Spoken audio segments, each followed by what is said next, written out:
Hello and welcome to Engine Adventures off-road review of this 2022 Ram Rebel GT with air suspension, the V8 Hemi with e-torque. Super windy again, so let's just go ahead and jump inside.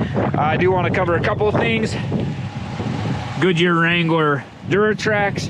They're 275 70R18s, about 33 inches tall. And inside here we have the rear diff lock that can actually be engaged in 2-wheel drive, 4 auto, 4 high, 4 low, it doesn't matter. Comes out once you reach 20 miles an hour in any of these three. I'm not sure in 4 low if it does actually unlock the rear or not. Auto stop start, downhill assist. Yeah, we might cover those. The downhill assist we might not, because I prefer to use gearing. So let's go ahead and get into the high speed. All right, I've flipped it into off-road ride height just to show you real quick how quickly that causes the suspension to top out. I wish I had a front camera on this sometimes, but there we go. There used to be a boulder there, it's gone now. But I can already hear, yep, I can hear the suspension topping out. With the adjustable ride height, air suspension, there are a lot of benefits, like having that where you can raise it up to get over some obstacles. But yeah, it does, man, even on smaller bumps you can hear it top out as you hit a hole and the tire drops into it. The suspension just runs out of travel because it's already extended pretty much all the way up. So what we're gonna do, go ahead and drop it down one and see if it lets me. Selected ride height not permitted. Let me see if we can get, oh, there it goes. Normal ride height achieved. Okay, so let's go ahead and fire up the outside camera. The auto stop start is on, but let's get it going. 4-wheel drive auto, diff lock is not on, normal ride height, and no exterior shot because my suction cup is not sticking to the outside of this vehicle very well. So let's get up to 20 miles an hour, 17, 18, 20.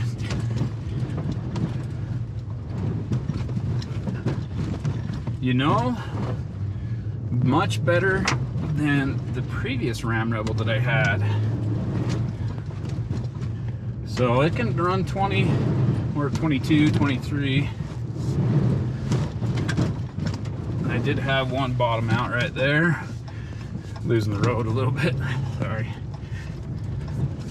Okay, anyway, bombed out one time at about 23 miles an hour. That's a big bump. Yeah, holy cow. So I blame the last one on the air suspension, but we just hit that about 25 and no problem.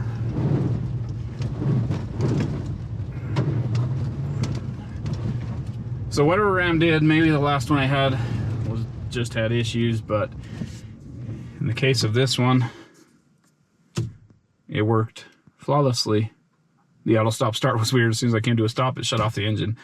But let's go back and get some outside shots. Overall, I'm very impressed with that. I try to get 20 miles an hour for an off-roader. This was above 20, and the previous Ram Rebel that I had the Eco Diesel and the air suspension, and it was topping out and bottoming out a lot at 18, 19 miles an hour. So much better. I don't know what Ram did, but it's definitely improved over the last one I tested.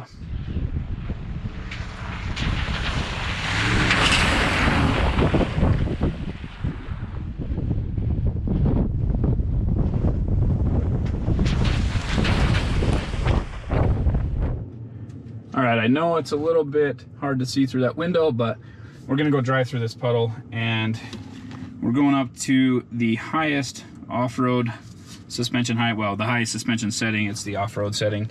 And when you're going through deep water, this one I don't have to do all this stuff, but if you are maybe less experienced or whatever, I would use 4-wheel drive low or 4-wheel drive high locked. 4-wheel drive low ideally, because what you want to do is go 3 to 5 miles an hour. So I'm in 4-wheel drive low, and I'll lock the rear axle This would be more for like a river crossing or something. I'm not worried about this at all. If I get stuck here, that would be maybe a little embarrassing because I've done this in many other vehicles, but it is pretty deep, but it has a solid bottom. So let me see. We'll go over into here in the deep spot. And you want to go about 3 to 5 miles an hour and create a bow wave. But you can see, I mean, the water is up to the door sill. It's probably above the door sill on that side. It's pretty deep water. I was about 4 miles an hour through there. So I'm not going to do an outside shot because I'm struggling with that camera right now. But yeah, that's how you do a water crossing. We'll go back through it one more time.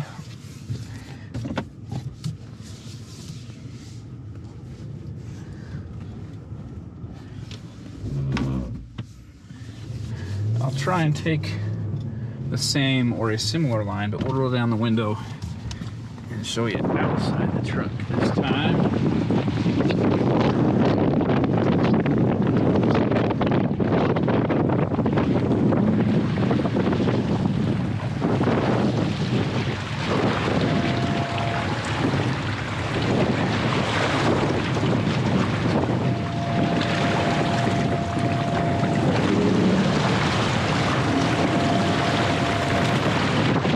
So pretty deep there. Here in two-wheel drive with the rear diff unlocked, I go full throttle and you can see it hardly transfers anything to the other side. Traction control is obviously cutting power, and when you turn off traction control, it will automatically turn it back on.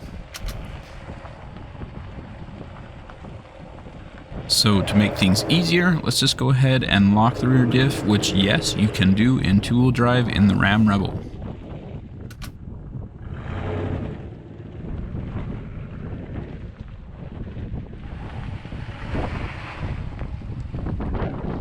Here in four-wheel drive auto, you see how quickly it engages the four-wheel drive system, and it's actually able to make it pretty easily just using the four-wheel drive, but it does spin the wheels a little bit.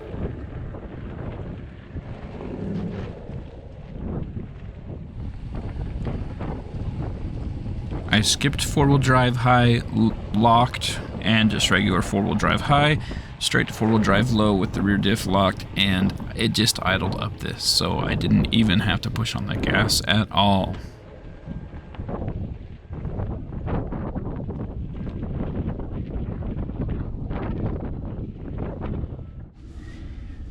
Okay, I'm in normal mode. The idea is to try and get more articulation, normal ride height, four-wheel drive auto. Breathing hard because I've been running up and down the hill. We're just going to take the hardest line all the way through. And I'm going a little bit faster than I should, 4 miles an hour, but there we go. Yeah, I'm full throttle, and it doesn't like this. So, let's try traction control off. I know Ram has a really pretty good braking system, but it flipped traction control back on for me. So, we'll just lock the rear axle. Four-wheel drive overheated. That alert came and went really fast. Four-wheel drive overheated, temporarily reduced. Oh, performance temporarily reduced. So that sucks, but we'll go ahead and lock the rear. And there's that four-wheel drive. It was in two-wheel drive.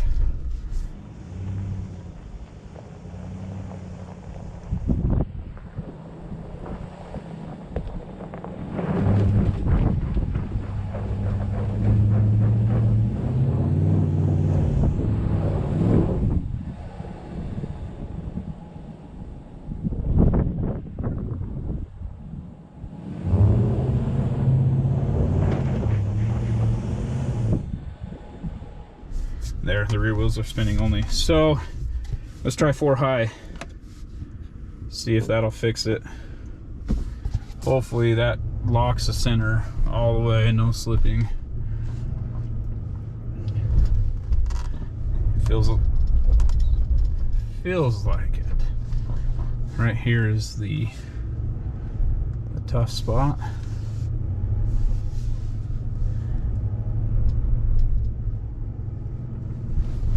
Yeah, I think we were okay there. I think the 4 high actually did lock it all the way.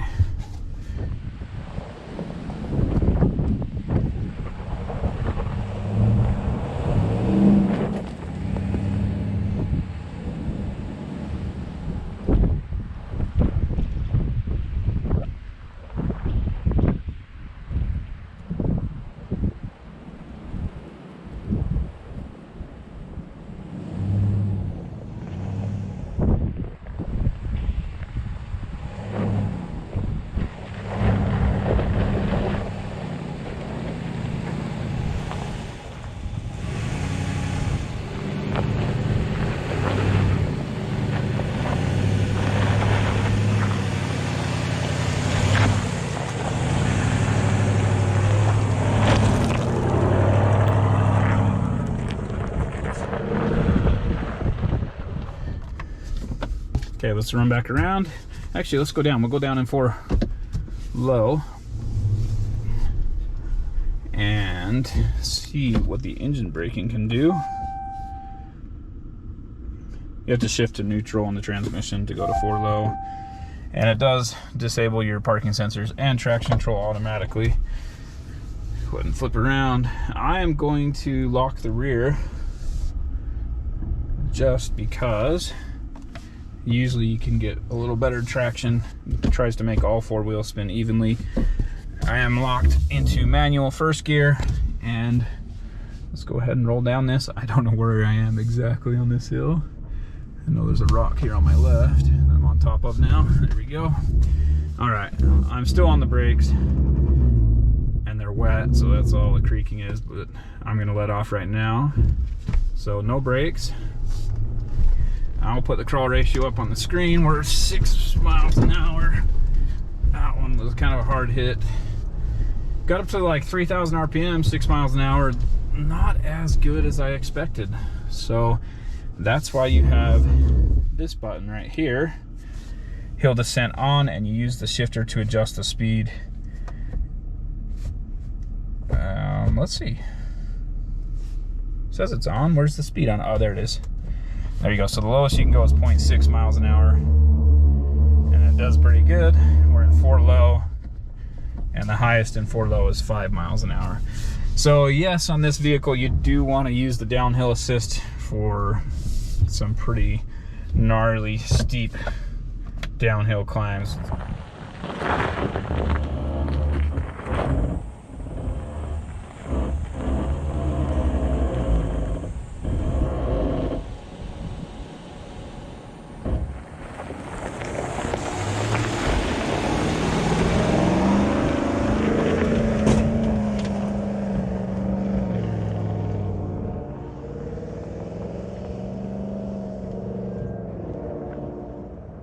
So let's go ahead and flip the rear axle lock off and try this again. This time in 4-wheel drive low.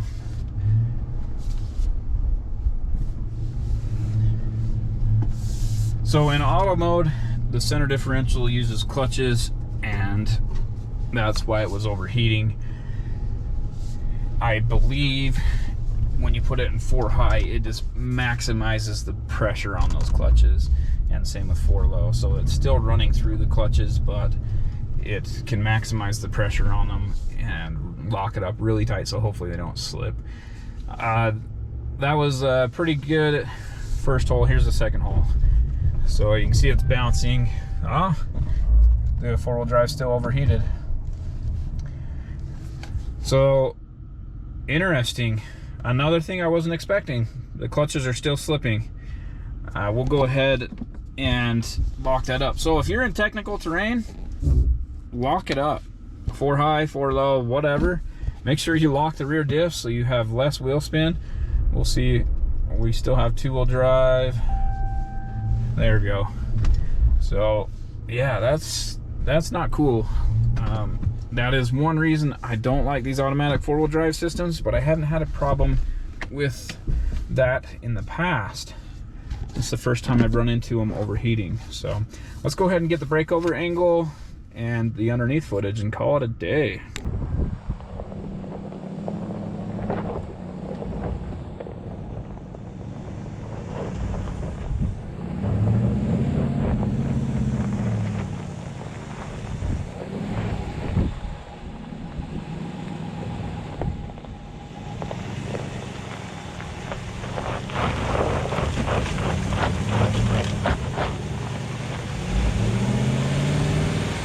The downhill hit from earlier did damage the front bash plate right there.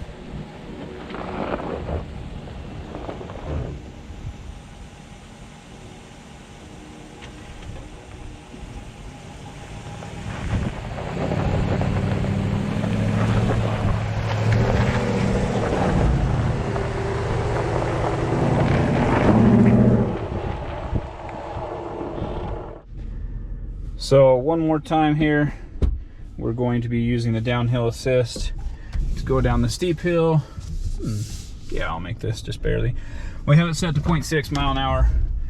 No feet on the brakes, and so much better, so much more controlled.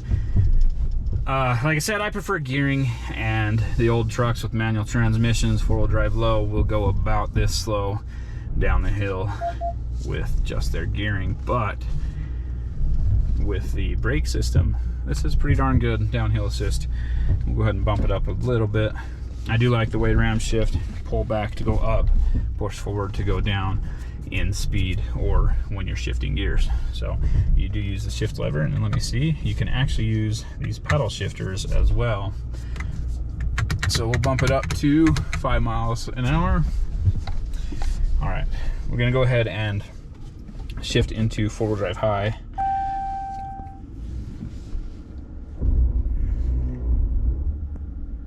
There we go. And hill descent control unavailable, so you don't have a four-wheel drive high setting. I was wondering if there was four-wheel drive high you could do like 1 mile an hour increments up to 10 or 20 miles an hour, but not so in this one. So the suspension here is in the normal ride height setting, so there is one height higher than this. I left it normal for better articulation, but you can see how close the belly got there in the normal ride height. So there are many places where you will need the extra ride height. Here we see really good underbody protection. The metal skid plate up front, there over the front diff there's another one. Transmission's tucked up pretty high between the frame rails. There's another skid plate there over the transfer case, over the fuel tank, which is a massive 33 gallons, and then out the back. Really the only thing on this are the rear tailpipes hang down pretty low, so the departure angle is not as good as it could be. thank you for watching Engine Adventures off-road review of this 2022 Ram Rebel GT. Pretty darn capable overall, of course, it's what you'd expect. Locking rear diff, four-wheel drive low, and beefy 33-inch Goodyear Wrangler Duratrack tires. The auto four-wheel drive system means the transfer case uses clutch plates. We overheated it twice in our testing, which in my opinion is not really acceptable for an off-road truck. It shouldn't be doing that. So Ram has some work to do, but the high-speed off-road, much better compared to the previous Ram Rebel I had. Overall, love the truck. It's just a great all-arounder. Not sure what would perform better all around than this thing. It tows really well. Hopefully we'll get some of that, or we've already had some of that in the previous video. But anyway, very capable vehicle, excellent, pretty high price, 71 grand. I loved it. If you like the video, be sure to hit subscribe, ring the bell so you get notifications. Give me a thumbs up and comment down below. If you didn't like it and you give me a thumbs down, comment down below and let me know why. Thank you for watching. Have a great day.